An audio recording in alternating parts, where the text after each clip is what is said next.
Welcome in to the Rumbles of Red. I'm your host, Trevor Steinbacher, here with you. Finally got to, we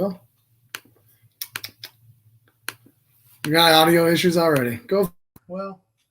Thanks for being here today. Just got to halftime of the Monday Night Football game. Lions surprising us here up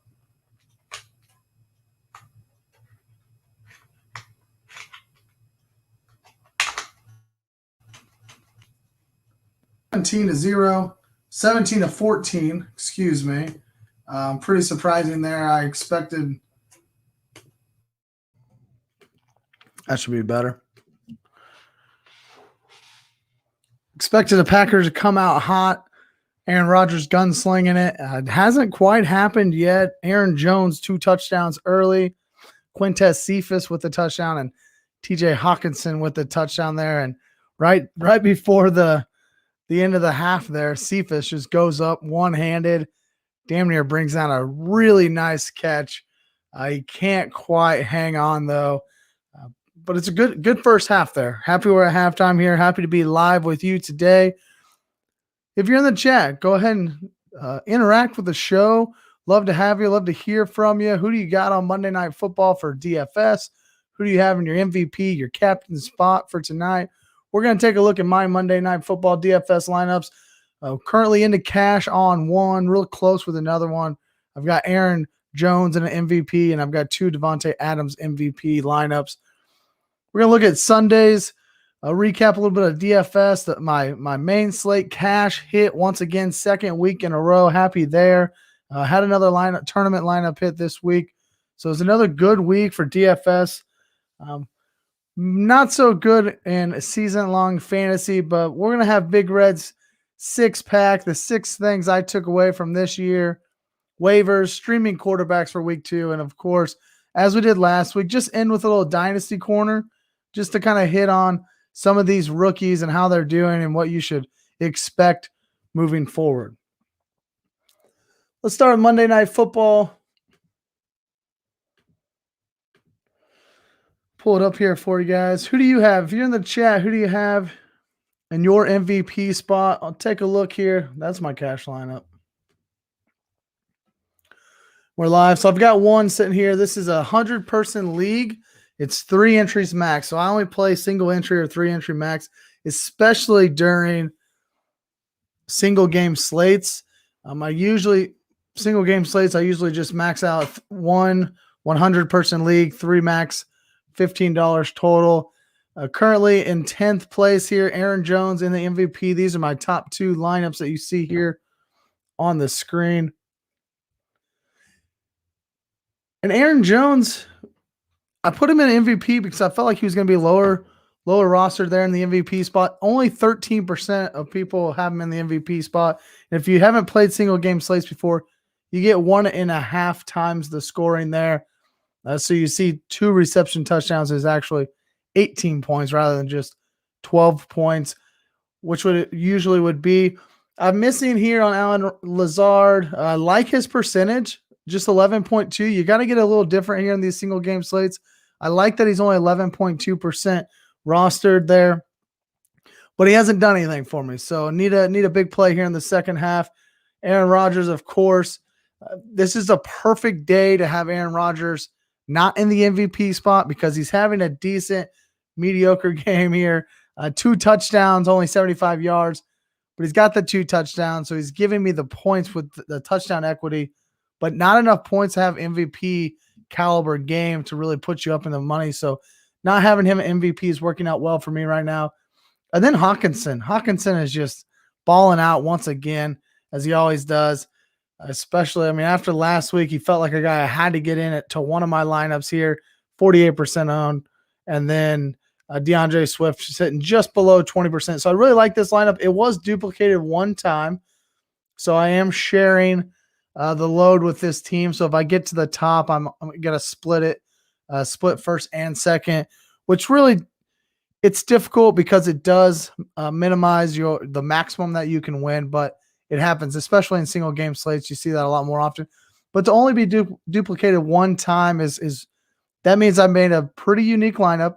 And in order to win the most, you got to have the most unique lineup that also hits. So I think I've done well here. It's just going to be a matter of the second half. I'll be sweating there.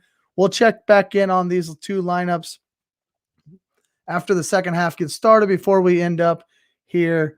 But right now it's looking okay. This other lineup is fine. Devontae Adams hasn't really done a whole lot, but the Quintez Cephas play here is really carrying me along with the Aaron Jones.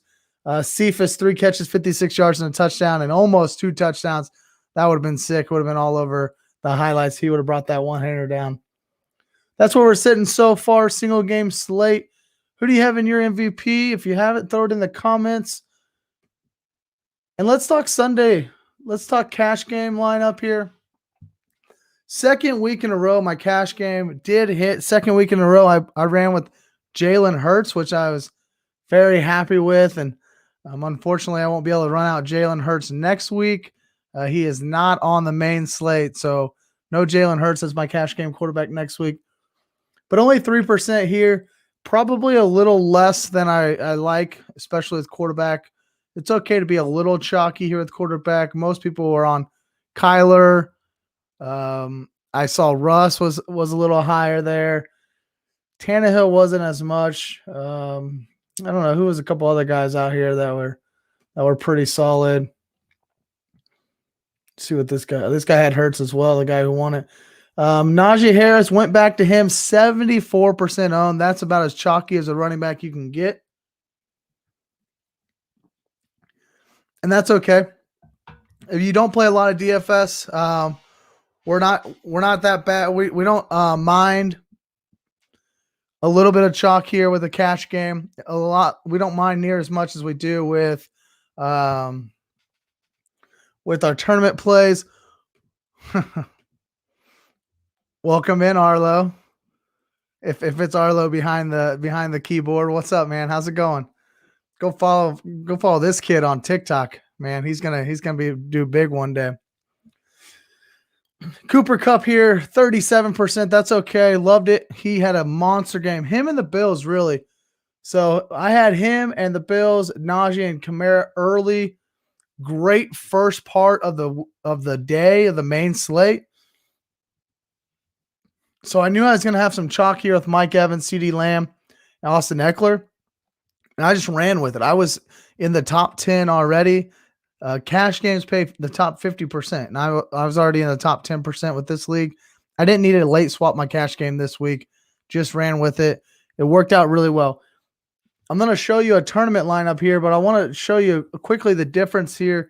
If you're playing DFS, oh, thanks, Arlo. Appreciate that. Appreciate that, Arlo. Say hi to your dad. Brock, I know you're out there. We're doing what we can, man. But when you're making a cash game lineup, you're not as worried about the correlation. You're not as worried about stacking players, bring backs, all that. You'll see in my tournament lineup, we're really, really honed in on that. But it's okay. We're just really trying to look for the best plays. We're looking to pay up for running back, get some of these middle and wide receivers we really like, and a running quarterback. Jalen Hurts, the reason I play him at cash is because he's a running quarterback. He doesn't need to be stacked to be good. It paid off this week. I think he ended up with a late rushing touchdown in this game. I expected a little bit more, but when you got 8.2 as a floor, 82 yards rushing, you're going to take that easy 8 points every single time with a cash quarterback. Mentioned a tournament. I had one tournament hit. Same thing here in the main slate as I do in single games. I play 3 max 100-person league tournament. Then I play 2 single entry $5 leagues or $5 tournaments. They have 352 people in them. I've gotten close in both of those, but this week it landed in the 100-person league. And as you'll see here, ended up in 5th place. That's pretty solid. Would have loved to get up here. It's obviously top heavy, right? $125 versus a $30 I won. I would have much rather been up here. Still 28 points off of him. But what I did was a double stack here. Russell Wilson at 15%, DK at 37%, Tyler Lockett at 11%. So most people say, well, you got DK at 37. That's pretty high for a tournament. but not very many people were double stacking Russell Wilson with DK Metcalf and Tyler Lockett. I felt like a lot of people were going to go to DK this week because Lockett had the big game last week.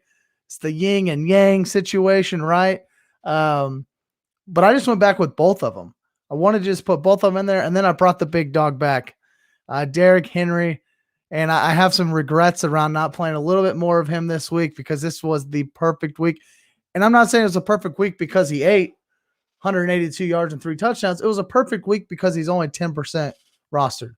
And that's pretty important for a guy who has broken the slate many, many times. The Christian McCaffreys, Derrick Henrys, Alvin Kamara's, Dalvin Cook, these high-priced running backs, when nobody else is on them, that's the time to pivot to them. I started with this one. I did not late swap this lineup itself because I knew I already had a unique stack. Kareem Hunt didn't do very well. The Browns defense didn't do near as well as I'd hoped. And then Adam Troutman got me a fat 0. So that wasn't great. I could have done better in this lineup, obviously, but it's just the build. Kareem Hunt, the Browns defense, a little mini correlation, and I had I didn't have a Cooper. I thought I had a Cooper Kupp Taylor. That wasn't in this lineup. So then I just had Cooper Kupp by himself and DeAndre Hopkins by himself and Adam Troutman by himself. So no other correlation with the other guys, just the big double stack with the bring back and then a mini correlation with the Browns and Kareem Hunt there. I'll show you one more build I did this week. It definitely did not do well as well. I mean, it didn't win any money for me, but it was a late swap that I had gone to, which is why I want to show it to you.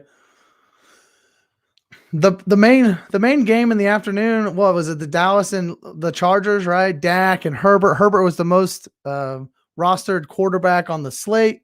So I knew I had to get off of that because I had Jonathan Taylor go early with only 5.8. I went Jamar Chase. He had another touchdown this week. I like that. I had a little mini stack here with Chase and Robinson. Didn't work out. I thought maybe that game could get a little higher than most thought it was going to do. But you know, I got a little bit there, just wanted a little bit more. And then Higbee, man. Higbee under 10%. I loved it when I saw he was under 10%, and then he doesn't do a thing for me this week. So that was tough. So my first 4 came out and were kind of duds. So I knew I had to get different. So I pivoted to Kyler, only 11.6% rostered, and I pivoted to Rondale Moore. That was a big one. And Rondale hit big time for me. It was only one play. Really, I think he had one 60-yard touchdown. We'll take it, especially in DFS. We'll take it. And then I did a Dalvin Cook bring back under 10%.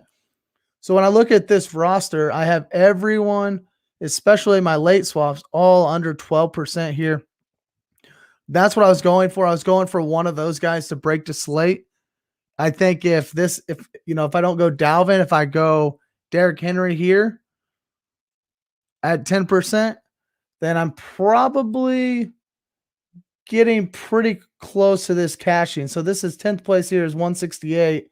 Derrick Henry scored nearly 30 more points than Dalvin did. So I would have got up here in the top 5, top 7, top 8, I believe. I would have loved that if I could have made that happen. That's apparently hailing here. All right, I got a question here.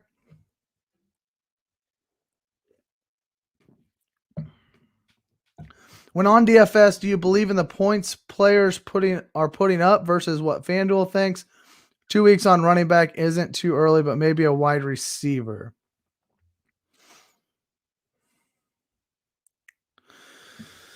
So I think there's a lot more to. It's not necessarily just about what players are putting up. So Tyler Lockett, let's take Tyler Lockett for instance. He's done great the first 2 weeks. A guy who you would like to be playing right now. But right now, this week, if we looked at the other team that I just showed you, he was less than 12% rostered. So I think one thing a lot with the DFS is it's not just about whether or not a player is scoring. You need the score, but you also want the lower rostership here. You want guys who you think are going to smash that others maybe don't expect to go off, or especially in a tournament play. I went after a game that not as many people were talking about. That Seattle Tennessee game, not a lot of people were talking about it because everyone wanted the Dallas and Chargers game because it was the 55-point total. Everybody wanted all those points to come in. On this particular lineup, I decided to slide off that a little bit there. The 2 weeks on a running back, I agree with that. We're going to talk a little bit about, Zeke, right? Zeke has put up some bad numbers so far. Derrick Henry put up bad numbers last week, so I went to him this week thinking more people would be off of him. DFS is just really, truly is a week-to-week game, a daily game, because you don't want to take too much into account of what happened last week. You really want to look at the matchup this week. If you're playing season long, like DK and Cooper Kupp and Tyler Lockett, you're putting them in your lineup every single time. Like you're very rarely going to not play these guys. Derrick Henry is obviously starting in your lineup. You drafted him in the top 5. He's putting him in your lineup. So you don't have as many other guys to go ahead and put in your lineup in single season long. In DFS, we've got everybody to pick from, right? It's just a matter of the roster and just a matter of the salary and trying to fit it all into once and trying to make it make sense. So when I do a tournament, I really try to make sense of it with correlation. That's why I went the double stack here. When I'm playing a cash game, just the top 50% win. It's a $5 game, top 50% win $9. So I'm profiting $4.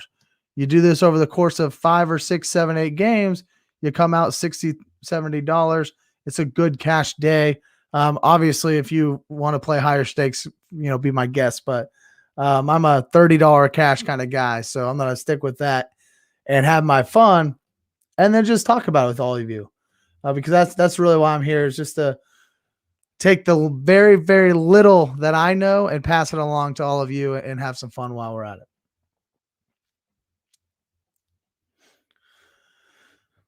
So that's where we're at. That was our DFS recap from the Sunday main slate. Let's take this off here. I'll go large again.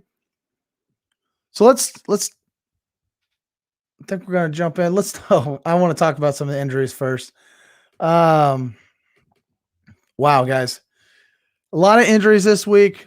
I'm not going to go through every single time and give you every injury that happened, but I want to let you, keep an eye on these. I think that I just heard on the broadcast right before I came on, there's 4 starting quarterbacks got hurt. One particular injury to a starting quarterback I really have my eye on. And we'll talk about that here on our waivers section, because I think there's a quarterback out there that you might not play this week, but if he's still starting in 2 weeks, he's got a really, really good matchup that you're not going to want to miss out on. Got a question here, Garrick. First 2 weeks, Antonio Gibson impression. Is Clyde worth gambling on fantasy or DFS? I got plenty to say about Clyde. And Antonio Gibson, I love the whole idea of like Jerick McKinnon still catching the passes and everybody coming out and saying, well, Antonio Gibson was a wide receiver. Throw it to him. I got to be honest. I did expect him to be a little bit more involved. It's hard to judge Thursday night's game because Taylor Heineke was in there for the first time, but I am a little bit not worried about Gibson, but I think his ceiling does come down a little bit with Heineke at the helm, because man, he's got like nothing to lose. He's playing with house money out there. So he's just going to throw it all over the place. He'll run it. He'll run it a lot more than Fitzpatrick was going to run it. So I think that although he'll still be a low-end RB1 or high-end RB2, I do think his ability to get up into the top 5, which I thought he had an outside chance to get up there season long, I don't think that's going to happen this year. As far as DFS, Gibson's still going to be a great play on occasions, especially on the main slate. You find him in a good matchup, you're going to want to play him, and he should be relatively cheap most weeks in that 6,000 to 7,000 range. With Clyde, no. I would not go out and trade for Clyde right now. If I'm in a season long league, if I'm in a dynasty league, I'm okay with it. But in a season long league, I'm not going to try to go buy low on this guy. And it's not necessarily because of his talent. I've got plenty to say about the fumble, but it's not really a knock on his talent. They're just not using him because they don't have to. They've got 5, 6, 7 weapons out on the edge that Mahomes is just going to continue to pepper everyone with targets that you don't have to you don't have to hand out the ball off to Clyde, and they're not doing that at all. If you have him on your team, he's probably a top 3 running back on your team. You're probably going to be starting him every week. I would not be playing him in DFS at any time. The Chiefs are on the main slate this week for week 3, and there's no way that I'm going to play him right now. And not because it's not because I don't think he's good. It's just he sucks today. But it's more because of the usage, and there are a lot of running backs who are getting a lot more volume than he is right now. Good questions. Keep them coming. Keep them coming. Send in your questions in the chat. Hit that like button if you would. That helps other people find me. Subscribe to the Rumbles of Red there on YouTube.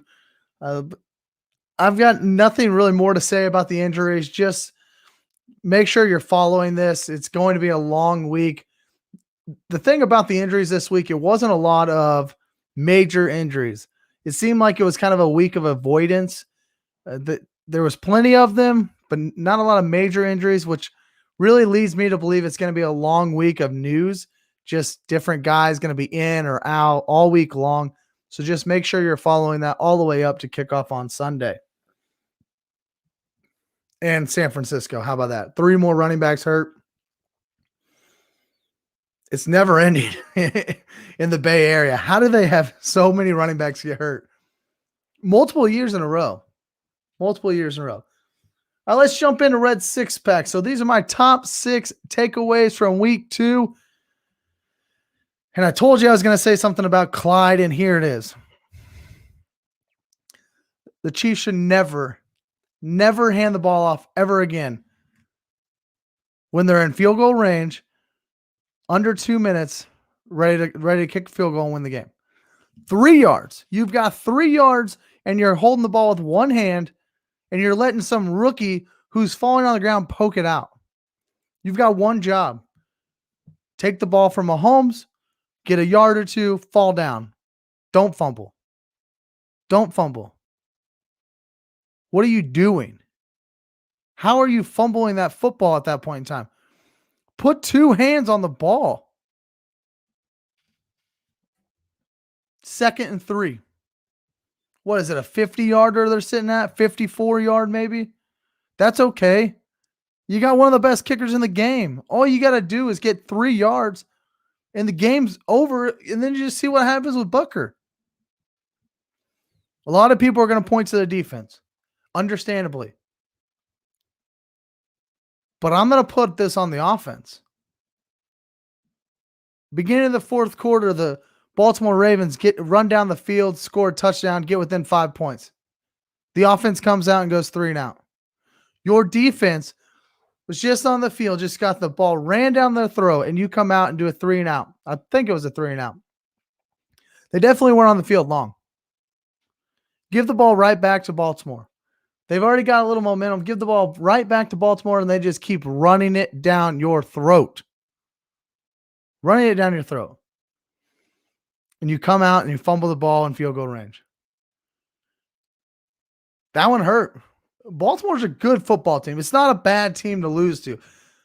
You didn't come out and stink up the field to the Raiders like you did last year. But that one hurt because it's a game you had in your hands. 35-24. And you pissed it away in the 4th quarter. Let me get this answer for Arlo before he has to go to bed here. I picked up Le'Veon Bell. Am I wasting a roster spot? Arlo, what are you, 5 or 6? You're never wasting a roster spot, man. You do you. It's your team. You do you. Now, if it was my team, yes, I would not be taking Le'Veon Bell. You're not going to be able to stay up in here, but I've got a couple other waivers that I'm going to talk about coming up that maybe your dad can pass along to you. I think there's a couple guys out there that you might like a little better than Le'Veon. Now, if Le'Veon comes out and was active this week, maybe so, but I don't think he's going to get a lot of run. I don't think he's got a lot left in the tank. Definitely not for fantasy, but I'm happy that you're playing a little bit of fantasy. Spread the good joy there with the fantasy football. And if you want Le'Veon Bell on your team, you go right ahead. There's nothing wrong with it. I just wouldn't be rostering him right now. All right, takeaway number 2. I think Brady is the steal of the draft right now. Tom Brady has come out and he is unfortunately just stayed as hot as he was to end the season last year.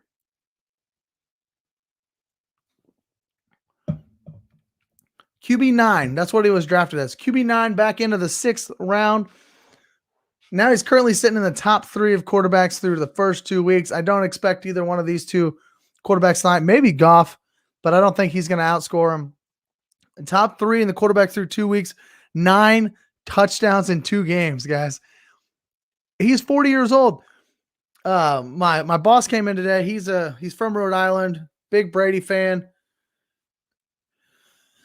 And he came in, he said he heard a stat that Tom Brady was like 13 touchdowns away from having more touchdown passes in his 40s than he threw in his 20s. It's just crazy. And the guy just won't stop. And now he's got Gronk back, smashing 4 touchdowns already. They got a tougher matchup this week against, is it this week?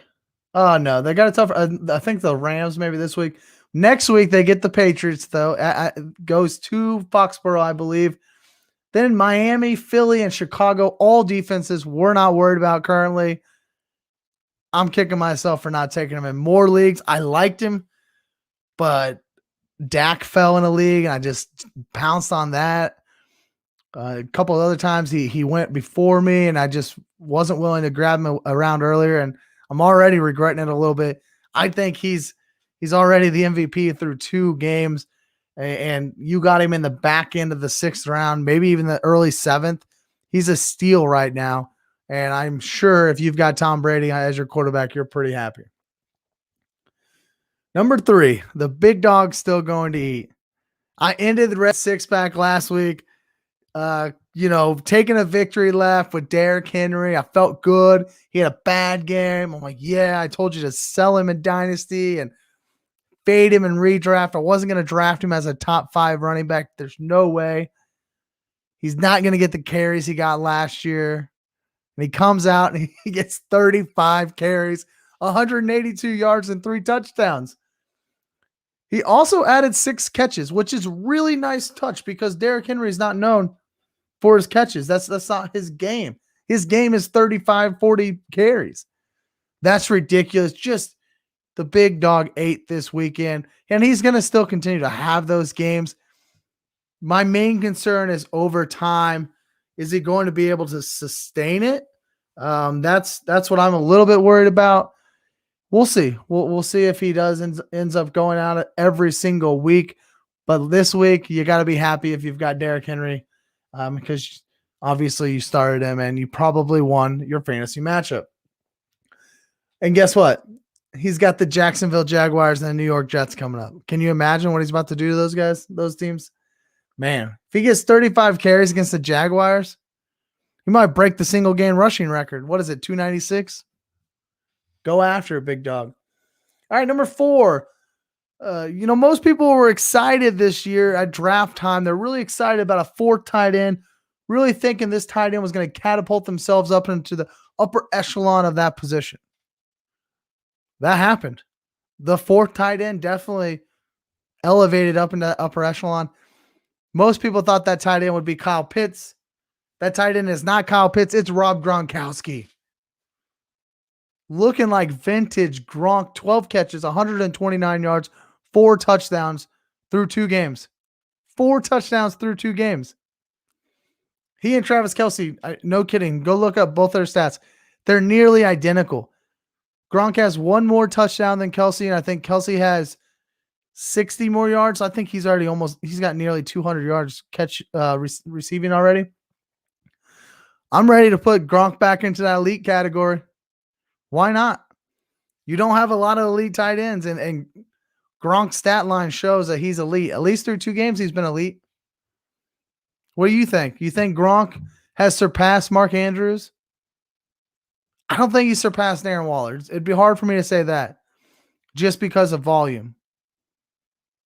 But Mark Andrews, George Kittle, maybe? I mean, George Kittle hasn't done anything. Can we get Trey Lance already? What is going on? Can we get Trey Lance? The 49ers offense is garbage. We need Trey Lance. All right, number 5.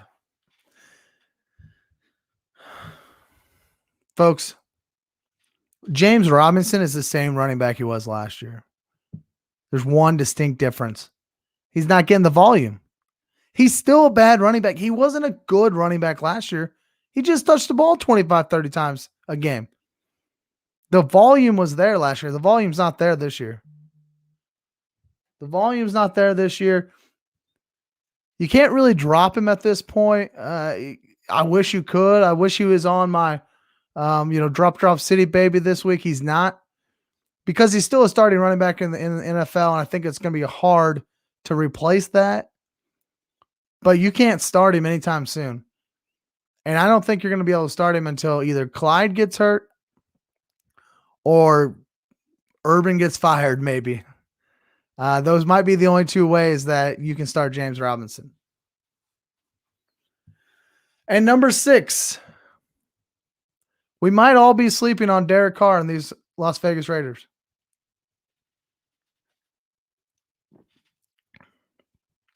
Man, 2 big-time wins against the Ravens and the Steelers. The Raiders are pretty good, but I want to talk about Derek Carr. 24 points, 24 fantasy points in each of his first 2 games. Did you stream Derek Carr? Did you draft Derek Carr? He pretty well went undrafted in most places. He's got Miami this week. We're going to talk a little bit more about him here in a minute. But Derek Carr is my number 6 here of takeaways from week 1. I just think that he's somebody who has stayed under the radar, and I can't stand him because I streamed him in the playoffs last year and he put up a goose egg, a 0 spot for me. So that always kind of eats at me, but 24 fantasy points in both of the first 2 games. That's big time.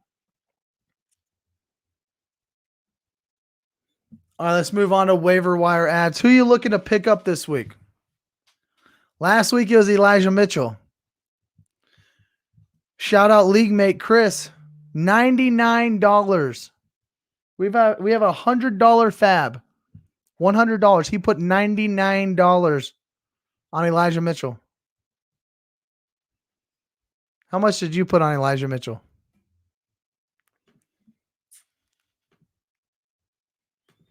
Hopefully it wasn't $99.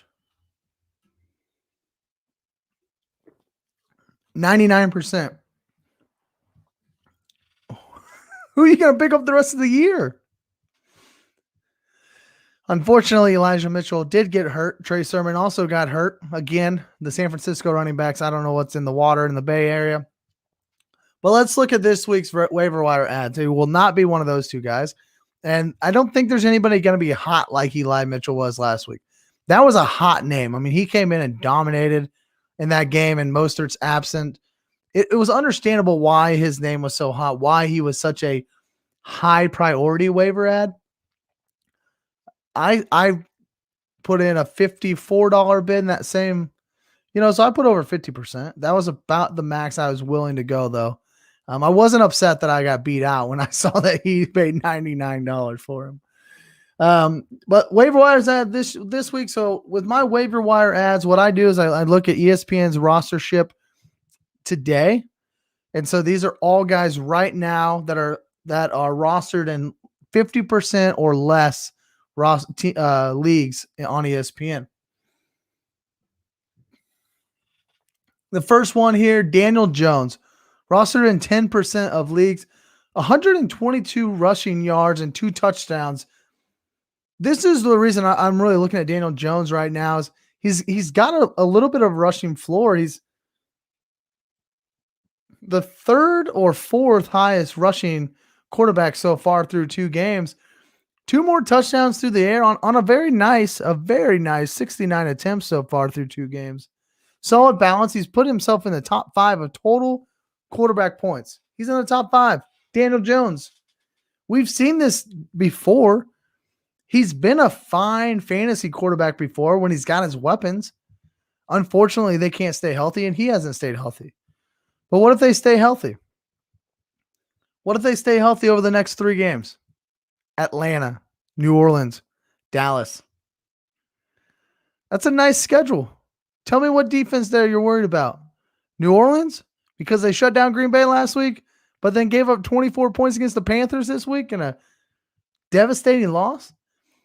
Atlanta is terrible. Dallas' defense is terrible. If you're streaming quarterbacks, pick this guy up.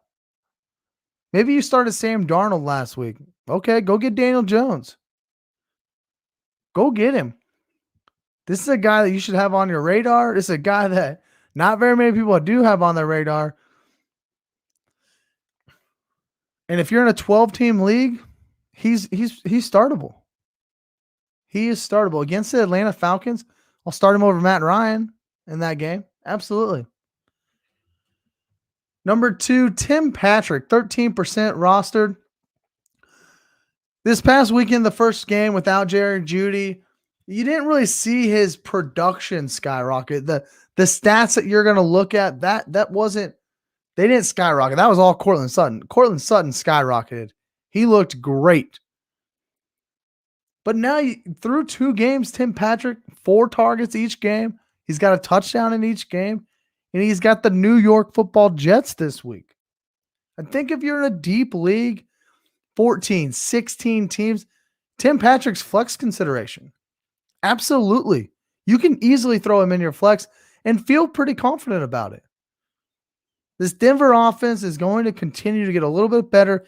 Teddy Bridgewater has done a fine job. They're not going back to Drew Lock anytime soon. He's done a fine job. And with no Jerry Jeudy, Tim Patrick is that next guy up. Cortland Sutton, of course, is going to, I believe, is just going to potentially have a great year. He really showed up without Jerry Jeudy this week. But take a look at Tim Patrick on their waivers this week. Should be a good find. And I would definitely take him over the wide receiver I'm going to talk about in Drop Drought City, baby. All right, the last one here. Apparently Goff had a bad throw. What's going on in the Monday Night Football game? Somebody help me out in the comments. I had to turn it off because my internet sucked so bad last week, so now I don't get to watch it. That's why I go on at halftime. If I go on at halftime, I get to watch the whole first half, and then I get to talk to all of you, and then I get to come back and sweat out my DFS lineups for the fourth quarter.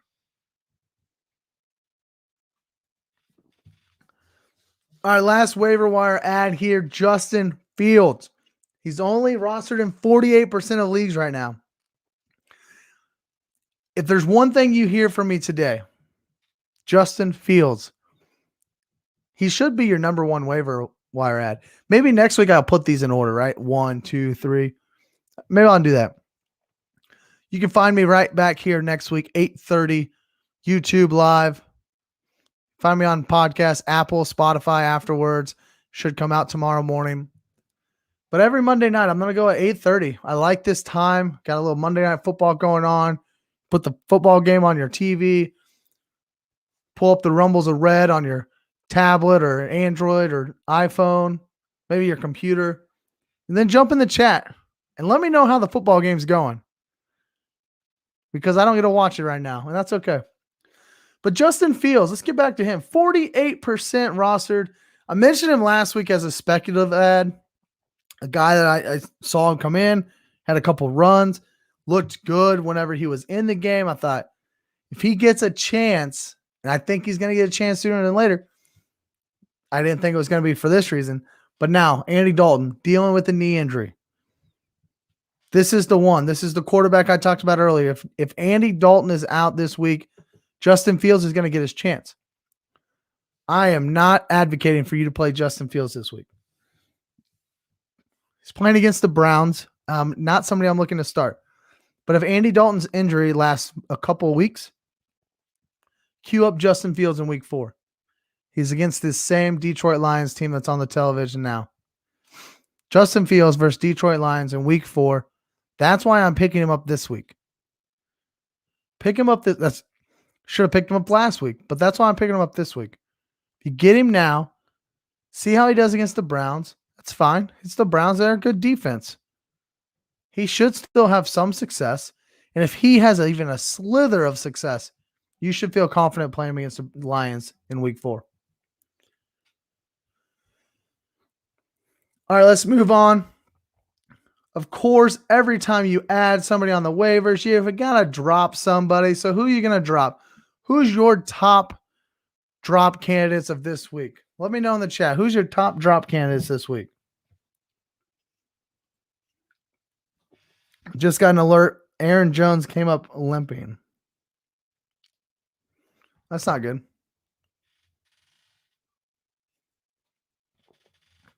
Top drop candidates. You guys going to drop somebody this week? Who do you like to drop this week? I'm going to give you 2 names here. Starting in Arizona, James Conner, rostered in almost 80% of ESPN leagues. This guy's not a must drop. He's not somebody you got to go looking to drop. But if you're looking to add somebody with high upside, feel free. Go ahead. Drop James Conner. He does not have high upside. He has received 24 carries in 2 games, and he hasn't even hit a total in 2 games of 8 fantasy points. So he's getting 0.3 fantasy points. Did I do my math right? 0.3 fantasy points per carry. 24 carries over 2 games. It hasn't even hit a total of 8 points. I don't care about James Conner. He's rostered in 80% of leagues, and I don't need him on my team. This Arizona team is not going to be a run the football type of team. It's very similar to the Chiefs with Clyde, except for Clyde is the only guy.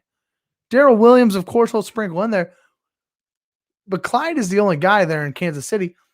James Conner is the backup in Arizona. Chase Edmonds is the guy in Arizona. Yet James Conner is rostered in 80% of leagues. James Conner is rostered in more leagues than Tony Pollard. Who's getting more work? You don't need James Conner on your team. He is wasting a bench spot. Second guy here's Marquez Callaway. New Orleans Saints, 66% of leagues he's rostered in. I was thinking back earlier today about when he had those 2 touchdowns from Jameis in that last preseason game when Jameis was then named the starting quarterback. Callaway and Jameis hooking up for 2 touchdowns. Everybody before that kept trying to tell me, oh, man, you got to get on Callaway. You got to get on Callaway. He's got this opportunity. I didn't jump on board. It's like, no, his talent's not there. I'm not that worried about it. Then he has this 2 touchdown game in the preseason. I'm like, dang. Maybe he is there. He's got the opportunity. Jameis is slinging it. Okay. Maybe he's for real. He's not. He's not for real. There's no volume. He's got 6 targets in 2 games. 6.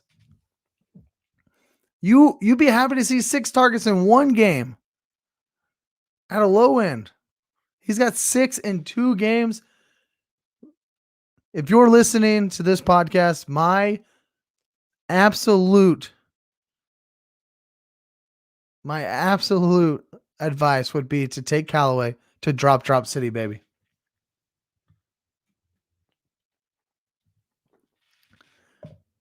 All right, let's move on. Last week, we started this new segment, the Premature Drops.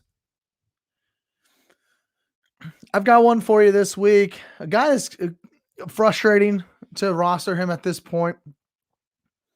rostered in 83% of leagues. This is the premature drops, guys. These are players I think you should not be dropping this week. But when you look at them, and when I look at them, I'm like, I would be frustrated if I had that player. I might look to drop him. Will Fuller, rostered in 83% of ESPN leagues. You drafted Will Fuller knowing I'm not going to have him week 1, but he's going to be in there week 2. That's what you thought. And then he misses week 2. And now you're at least 2 weeks from your draft, probably a month, maybe a month and a half, depending on when you drafted. Maybe you drafted early August and you're a month and a half from your draft. And you're still staring down Will Fuller. And you want to go get, whoever's on your waivers. You want to go get a Tim Patrick, or you want to grab Justin Fields or Trey Lance, one of these rookie quarterbacks you think are about to break out. And then you look at Will Fuller, and he's like, he's got the O on it, right? He's out right now. At least in ESPN, he's still labeled out. It would be easy. That's the guy. Just drop him already. But don't do that. Do not drop him. Let's see him in action. Let's give him time. I would much rather have Tua in there at quarterback. We'll see how his injury progresses. But let's see Will Fuller in action. Hopefully he's back this week. It looked like whatever was last week is not supposed to linger into this week. So let's see him in action before we drop him. And maybe after week 4, if now he's playing and still being frustrating, go ahead. But right now, don't drop Will Fuller. He is our premature drop candidate of the week. And I think that we're going to regret it if we drop him at this point.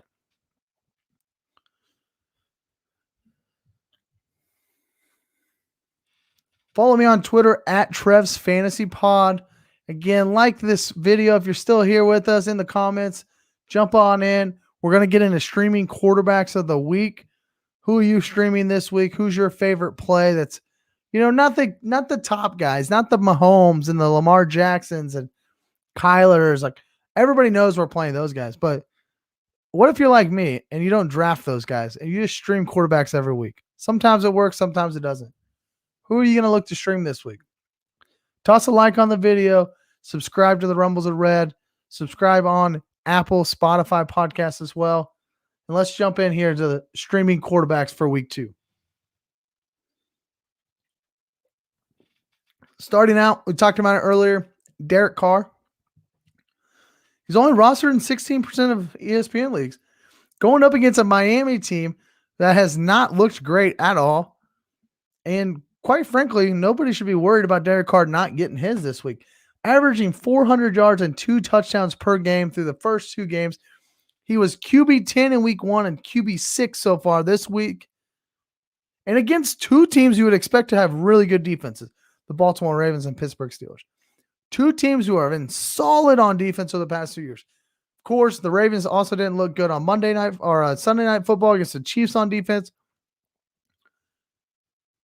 But still, 400 yards, 2 touchdowns per game through the first 2 games. The Dolphins are trash. Derek Carr is set up to have a nice week. I really like him this week. I wish I might, maybe a stack with Darren Waller and DFS, but if you're streaming quarterbacks, go look for Derek Carr. I think he's a great play in week 2. The other streaming quarterback of the week, Kirk Cousins, going right back to the well, baby. Why not? 24% rostered in ESPN leagues, going against the Seattle Seahawks team this week. He put up 25 points against Arizona last week. And what I told you last week about him being a streamer is I believe that he was going to be chasing the whole game. Now against the Seattle offense that has been red hot, I don't see why Minnesota won't be chasing again this week. 20, 25 points feels like an easy get for Kirk Cousins. Go ahead and line him up. Put him in your lineup this week if you need a streaming quarterback for week 2. Aaron Rodgers to Aaron Jones yet again. 11 yards, huh? Dang. Can't wait to check out the lineup. I might have a sweat tonight. We might be sweating. Uh-oh. Jones is killing me. Just got his third touchdown. Are you playing against him? Aaron Jones is he's providing the Monday Night Miracle right now, right? Or the Monday Night Madness if you're playing against Aaron Jones. But if you've got Aaron Jones on your team, you might have thought your team was dead, and you've got a chance right now. Let's take a look at Dynasty Corner before we get back to that. I'm itching to see how the DFS lineup's doing. We'll see. Remember, I put Aaron Jones in the MVP at only 13%, so I'm hoping it's going well. But in our Dynasty Corner this week, we're going to talk about Najee Harris. Last week we talked about Jamar Chase, and as we get into it a little bit more, we will, talk about not so well-known rookies. Of course, another consensus top 5 non-super flex rookie pick. Really, it was top 3 and the top pick there for a long time, and then the steam kind of got on ETN and Javonte Williams. But Najee Harris is still in many rookie drafts I was in. It still went number 1 overall. And, really through the first 2 weeks, his efficiency hasn't really been there. So you might be worried. Like that might worry you a little bit. Understanding now he's an older rookie running back. What is he? 23 and a half, 24 years old. Older rookie running back. He's not been efficient at all. But the reason he was so highly touted coming into the rookie draft season was his usage. 2 straight games he's played at least 95% of the snaps. It was well known last week. 100% of the snaps. This week he played 95% of the snaps. And he's had at least 15 touches in both games. He's going to continue to get the usage. And at the running back spot, the volume is king. That's what we're looking for here.